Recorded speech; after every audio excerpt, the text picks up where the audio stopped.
Another comedian cut by corporate media to appease Mango Mussolini.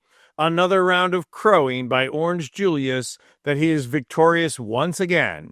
And another round of justification by right-wing media. All in all, it's just supposed to be another day in the office for the Trump regime. Only this time, Democrats in Congress have had enough, and they are fighting back. It's true that Trump crossed the Rubicon a long time ago in terms of installing fascism, but better late than never.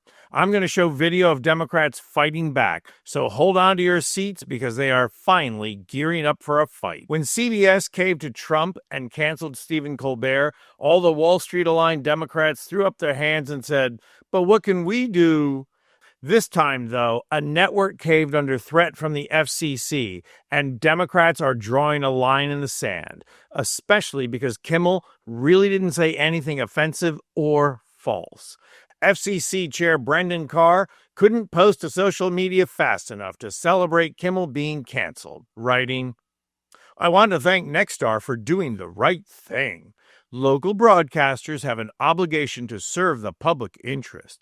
While this may be an unprecedented decision, it is important for broadcasters to push back on Disney programming that they determine falls short of community values. I hope that other broadcasters follow Nexstar's lead."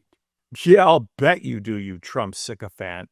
Short of community values? Over the weekend, Brian Kilmeade explicitly called for the murdering of homeless people by lethal injection. That you got to be locked up in jail. That's the way it has to be now. Or involuntary lethal injection or something. Just kill them. Yep, he said it, but Carr said nothing. Sadly, the Christian churches in the U.S. said nothing either. So advocating for the wholesale murder of marginalized people represents community values, but pointing out right-wing hypocrisy and political power grabs brings on threats from the government. Well, Democrats are finally saying enough is enough.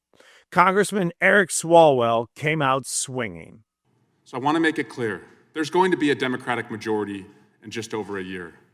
And to the FCC chairperson and anyone involved in these dirty deals, get a lawyer and save your records, because you're going to be in this room and you're going to be answering questions about the deals that you struck and who benefited and what the cost was to the American people because that happened.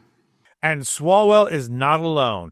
Even Hakeem Jeffries issued this formal announcement. Brendan Carr, the so-called chairman of the Federal Communications Commission, has engaged in the corrupt abuse of power. He has disgraced the office he holds by bullying ABC, the employer of Jimmy Kimmel, and forcing the company to bend the knee to the Trump administration. FCC Chair Brendan Carr should resign immediately. Donald Trump and the Republican Party's war on the First Amendment is blatantly inconsistent with American values. Media companies, such as the one that suspended Mr. Kimmel, have a lot to explain. The censoring of artists and cancellation of shows is an act of cowardice. It may also be part of a corrupt pay-to-play scheme. House Democrats will make sure the American people learn the truth, even if that requires the relentless unleashing of congressional subpoena power. This will not be forgotten. Now, it's actually hard to see how Jeffries is going to get subpoena power, but like Swalwell, he could be talking about the next election. The important thing is he's coming out fighting now, and he's unveiling the secret little corporate machinations that are going on behind the curtain. In the Senate, however, Chris Murphy is doing more than issuing threats. He's introducing legislation outlawing what Carr and the FCC did. Here's Murphy. But Trump and his lieutenants are choosing a different path. They are choosing to exploit this tragedy, to weaponize the federal government, to destroy Donald Trump's political opposition. They aren't even hiding what they are trying to do. That's why we are going to be introducing, in both the Senate and the House, the No Political Enemies Act. This is legislation that makes sure that the law is on the side of free speech and the right to dissent.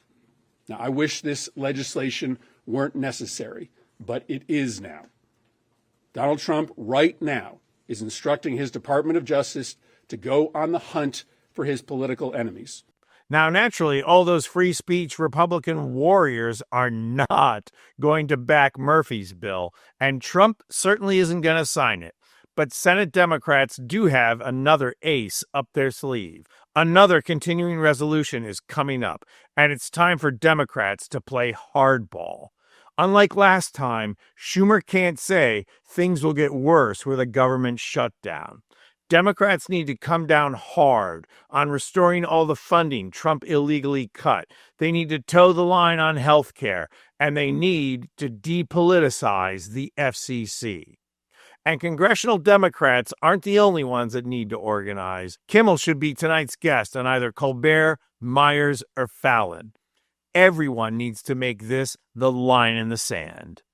I'm Anthony Vincent Gallo for Occupy Democrats.